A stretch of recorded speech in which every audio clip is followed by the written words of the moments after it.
இருளை விலக்கி உலகை எழுப்பும் ஞாயிறு அங்கே குடியிருப்பான். அவன் ஆனை முகத்தனின் அடியவர் மனத்தில் ஒளியாய் வந்து கொலுவிருப்பான்.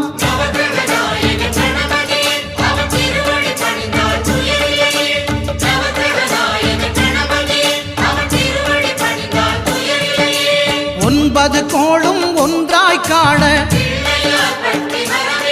அங்கு கற்பகம் என்னும் கடவுளின் மெய்யில்